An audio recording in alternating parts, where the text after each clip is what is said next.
Good morning, reading room. It is still morning. It's barely morning, but we're here.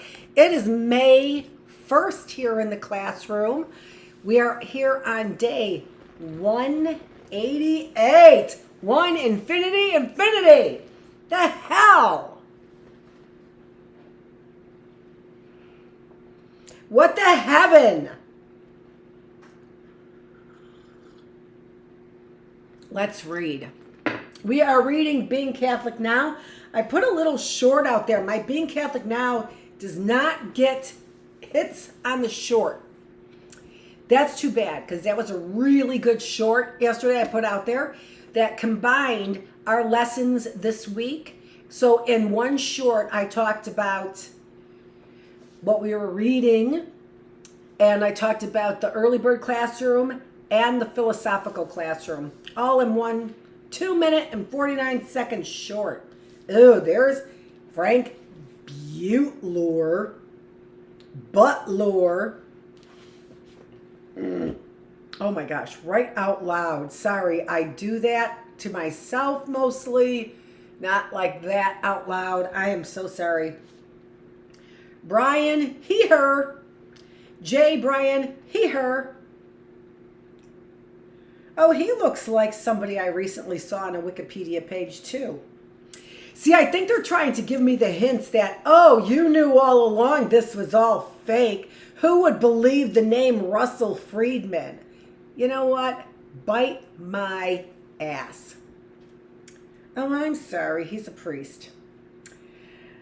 J. Brian, he, her, born August 22nd, 1940. Is a Catholic priest and leading thinker on ethics and foreign policy. Then why are we in so much trouble? Maybe you're doing too much thinking and not enough action.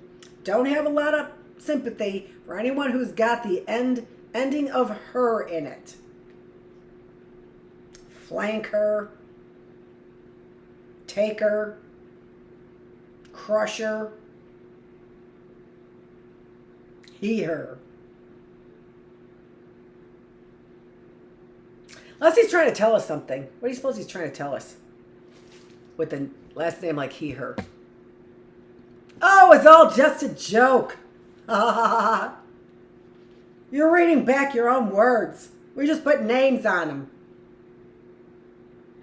He, her is the Parker Gilbert Montgomery Professor of the Practice of Religion and Public Life at, wait for it, Harvard University, where he has served as Dean of the Divinity School. You know, with all that power, you'd think something would be different today, wouldn't you? He is also the Secretary for Social Services, which gets a lot of money from Catholics, and the President of Catholic Charities, in the Archdiocese of Boston. Boston. He, hers teaching, research, and policy work in the church over the last 30 years. Hasn't gotten him kicked out yet. Oh, I'm sorry, what? Has focused on Catholic social teaching, the role of religion in American society, and in world politics, and issues of social and foreign policy. Seems to me with all of that behind you, you should have this world in a better place, shouldn't you? He, her. I grew up in a small town north of Boston. My mother and father were both deeply religious people. At the end of every day, my father would walk past our house and make a visit to the church. My grandmother was from Ireland and a pillar of the church. My job was to take the roses from her garden to the church every holy day. I went on the altar when I was 8, and I was on it until I was 17. I went on the altar? That's an odd expression. But I never really thought about being a priest. I just thought about being Catholic. I had no Catholic education. I went to public schools. Oh, what was the lure? Was it butt lure? Sorry.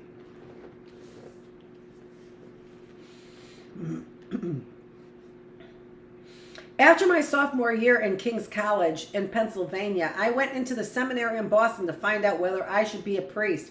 I remained interested in politics, and my professors introduced me to the famous Jesuit John Courtney Murray, who was at that time the leading theologian in the United States. Murray wrote the Declaration on Religious Liberty of Vatican II, which was the Catholic Church's definitive declaration that it supported the right to religious liberty. It was his theological view of the world that made me feel it was possible to combine the priesthood with an inclination towards politics. I went into the seminary in 1960 and was ordained in 1966, so I was there in the midst of Vatican II. You know what this Vatican II is saying to me? It was his theological view of the world that made me feel it was possible to combine priesthood with an inclination towards politics. No. Which was, after Vatican II, the right to support religious liberty, religious freedom. So Vatican II allowed religious freedom, but it seemed to me that, number one, they didn't have much of a choice considering the history. But what that allowed this religious freedom to do then was to be able to tell people like Russia, oh, you don't have religious freedom, let us have our Christians in there. After Russia had been, by the U.S. in World War I.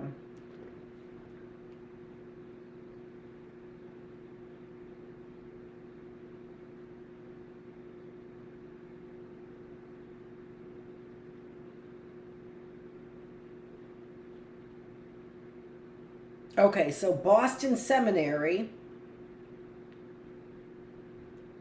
got a lot of important jobs over here. Where's the diversity in jobs? It is just absolutely sickening. Pope John the 23rd's Pacem in Terris was just 3 years before I was ordained. I remembered reading it. That's the whole encyclical on peace. He talks about how you build peace interpersonally, then within a single nation, then between nations, and then in the whole globe. It's the finest of encyclicals of the social teachings. I would have to say, I don't know that I've read that whole thing, but I do know I've read a lot of what he had to say, and it really is some of the finest teachings on social welfare, basically, or, how he put it. Acting in society is what the Catholic social teaching is about. If you take St. Paul's epistles, the epistles to the Romans, epistles to the Galatians, they're almost always divided into two parts. The first part says, this is who you are as a Christian. This is what has happened to you because Jesus died and rose and you have been baptized. Let me tell you about your identity. The second part of the letter is always St. Paul trying to straighten out the moral problems of the local church.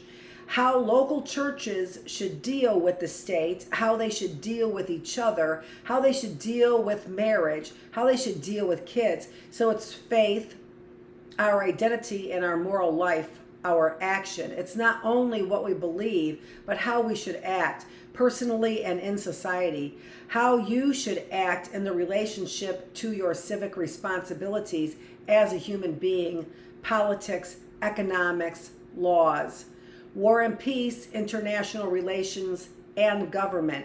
That's what's contained in Catholic social teachings. How do we access it? We put it into religious education programs and the teaching of Catholic faith and Catholic schools. At least at the major Catholic universities and colleges today, it's now being taught extensively. Yeah? Didn't come across that. Social teachings at the university?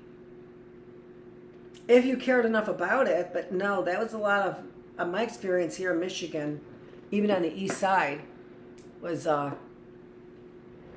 right-wing fascists. That's my experience.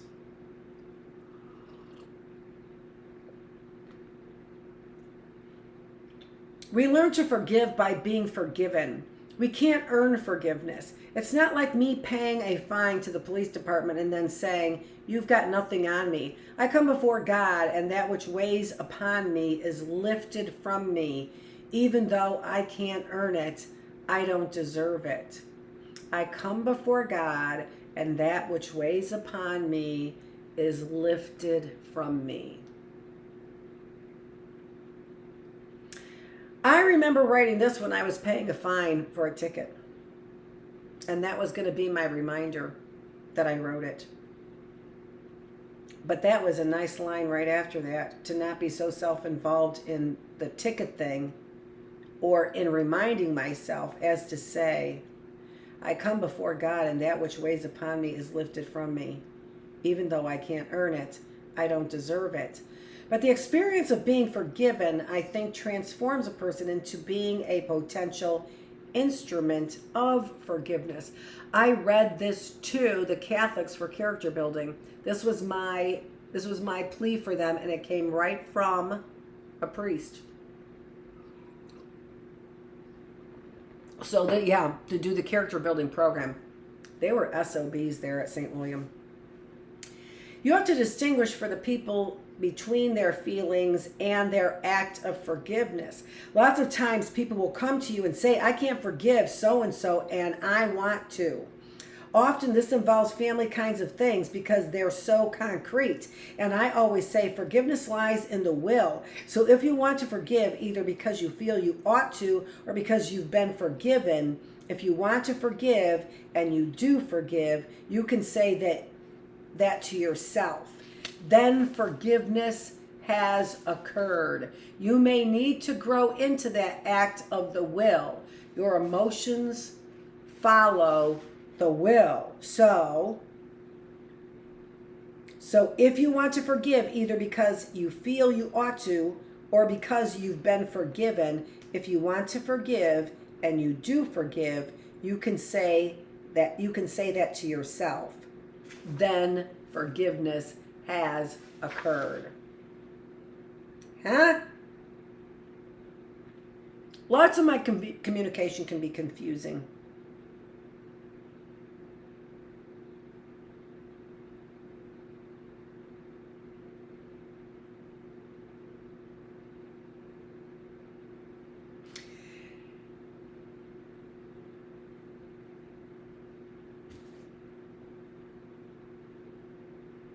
Forgiveness lies in the will. That's what this author wants you to say. Forgiveness lies in the will.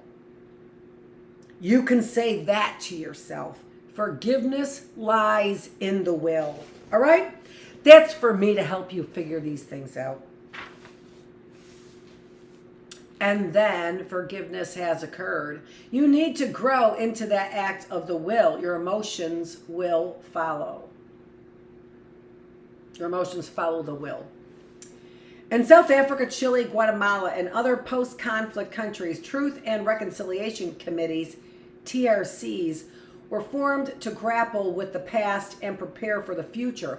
Often TRCs say we as a society must bring the violations to light, declare the violations wrong, and agree that they should never happen again. But in so many of these cases, society has said no reparations and no punishments were needed. Why forgive if there's no conception of faith? Harder, not impossible, but harder. It takes a person with a strong moral sense. In Catholic theology, death is the journey from grace to glory. What that means is we now see God face to face. Until our final act of death, there's never a moment when we can't take back our ascent to God. The only moment when we make an ultimate act of faith is the final act by which we grasp God and go from this life to the next. Once we encounter God, then nothing that is not of God attracts us anymore. Yeah, absolutely. I think that was the reason why it was easier for me to follow. When people ask about questions about sexuality, it was easier for me to follow the monogamy was because once you encounter God, then nothing is not of God. Then nothing that is not of God attracts us anymore. It's not attractive. If you don't have a godly spirit, it's not attractive. It is one of the first things that I find out about a person. Are you a believer? And now it's like, are you an atheist to the nth scientific degree? Whoever knows what that number is.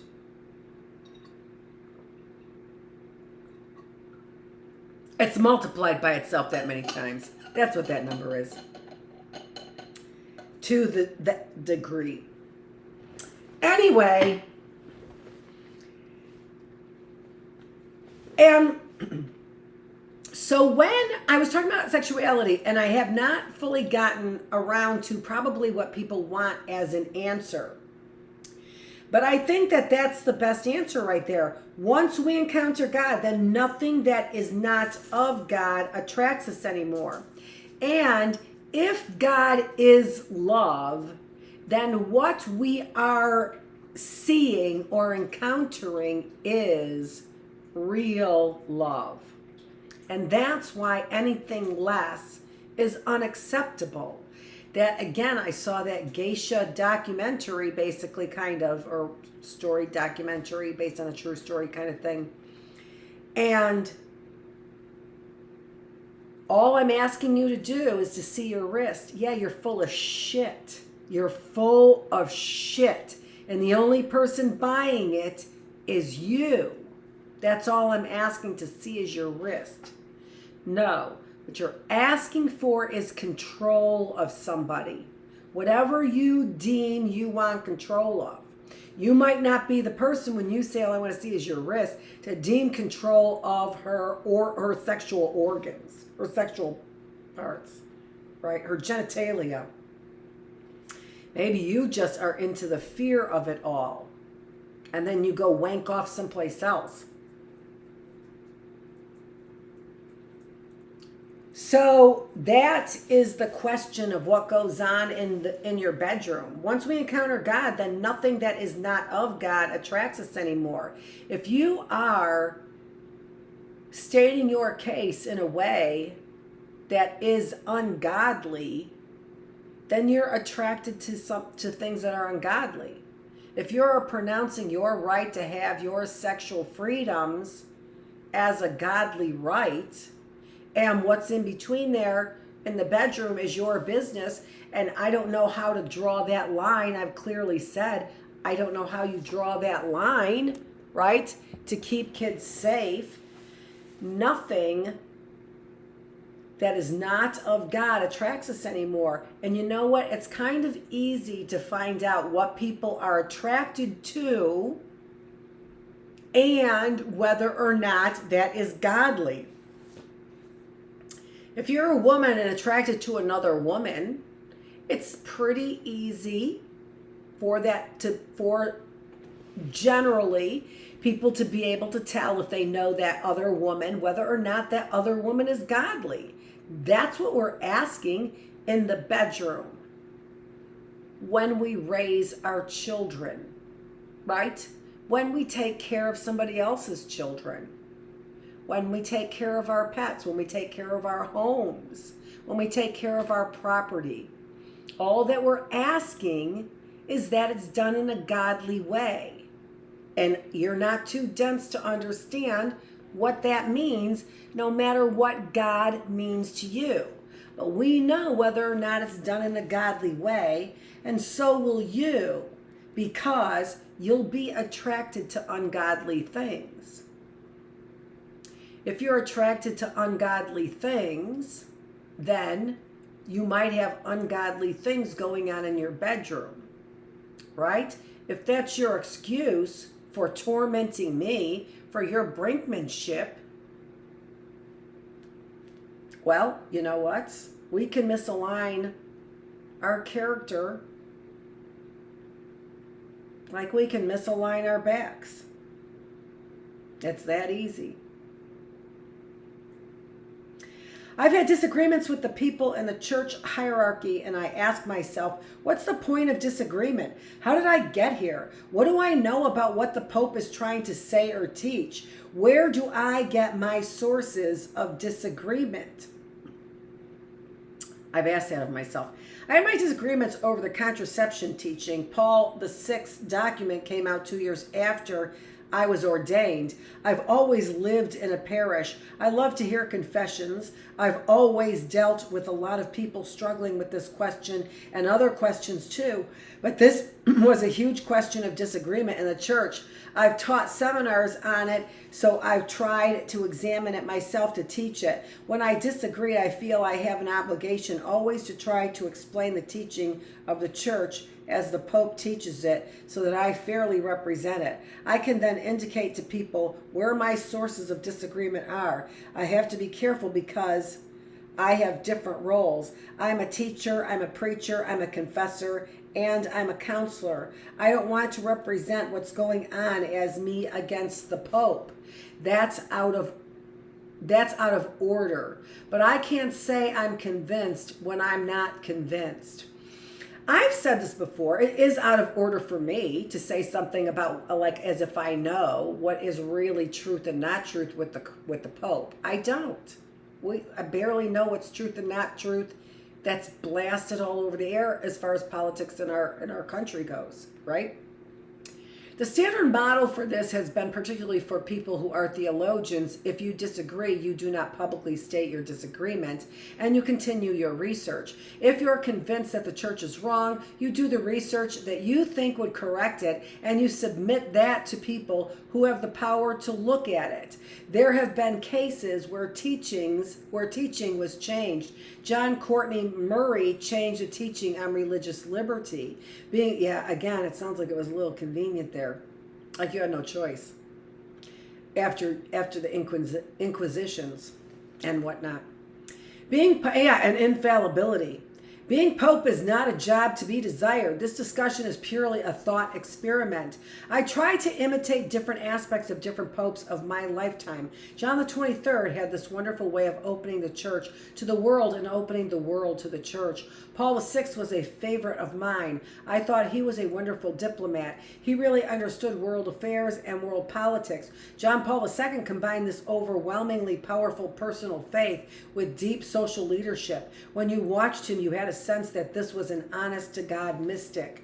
He could be in a crowd of thousands and get lost in prayer. Mystic? Lost in prayer? Not convinced. That kind of mix of intellectual and spiritual is very important.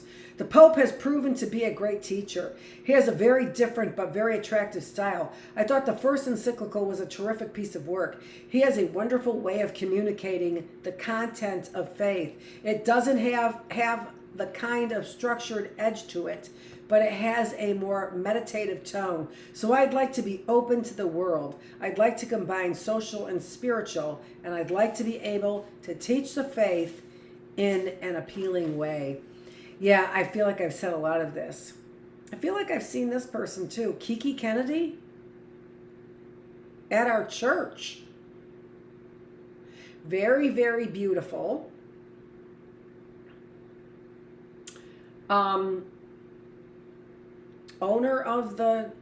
She was introduced as owner of the auto body shop. Kerry Kennedy, MD, June 9th, 1959. Oh, Yale University. What the F? Oh, let's read Kerry Kennedy's since it's only a page and a half. Yeah. Okay, Kiki, not revealing a lot there, are you? Let's see if we can read between the lines.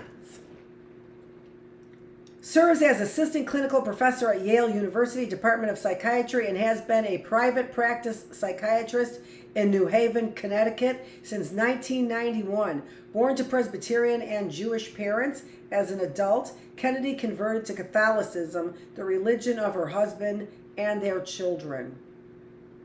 Yeah, she was also doing a psychiatrist kind of bullshit to me. Oh, you're owner of this, but you what? Are giving me some kind of therapy session over here?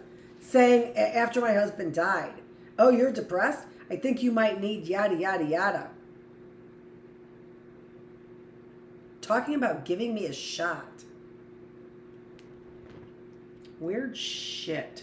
My mother was a Presbyterian. My father's family was Jewish. So growing up, I attended a Jewish youth group and went to a Presbyterian church. As an adolescent, I considered converting to Judaism, but never felt that much of a pull. When I married my husband, who was Catholic, there was absolutely no pressure for me to convert, although I did go through the pre-Cana process with him. We decided mutually to raise our children in the Catholic faith. When my first child was born, I started to think about wanting to have more spirituality in my life. And then each of my parents, although in good health, unexpectedly died within 18 months of each other. And I found myself truly longing for some spiritual resource to help me cope with and find meaning in their deaths. I understood that there wasn't going to be a lightning bolt from God that would come down from heaven and suddenly inflame me with faith. I realized that, like everything else in my life, faith was something that I needed to put work into. Whether it was working to become a doctor, working at being a good enough mother, working to have a rich and satisfying life with my husband, working to be a good friend, working to be a good teacher to my students, or working to be a good activist in my different environmental and other community activities, I realized that faith was something I needed to put time, energy, effort, study, and myself into.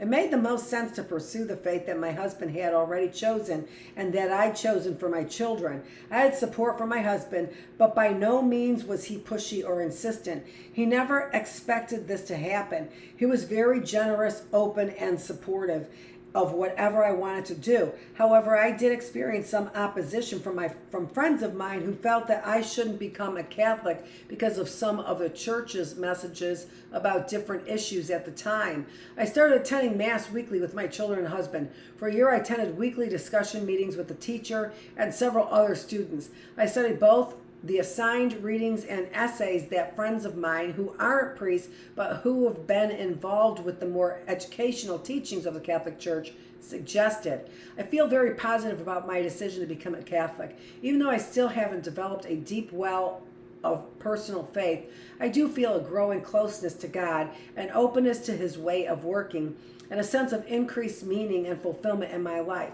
Becoming Catholic has opened up a new way of being closer with my husband and children and members of my husband's family that hadn't been available to me before. Why? Because they wouldn't talk to people who are not Catholic. I'm continuing to attend Mass and continuing to work on my spiritual journey. I'm still learning how to open myself up to let spirituality and faith into my life, to enrich my relationships, and to deepen my life. Okay, interesting. All right, so that's Dr. Annette Feravich. I really didn't have a lot to read between the lines on that. We did get through 2 of them today, which we normally do not or have not been. The next one is beautiful, Anne Burke. She's gorgeous. 2006, Anne Burke was born. Yeah, okay, well, we don't have to read that. So there she is. There's Anne Burke. So we will read about her tomorrow. There you can read a little bit about her today. This is Dr. Annette Feravich. This is the reading room where we really catch up on a lot of interesting things. I'm debating on what to read next. I want to read something. I was looking at Viktor Frankl because we're getting close. We're getting there. So we are here on day 188. 1 infinity. May 1st, May Day. Dr. Annette Feravich, thank you so much for joining me. Oh, yeah. 3 days on, you are there, 4 days off. Hopefully I gave you a lot to think about.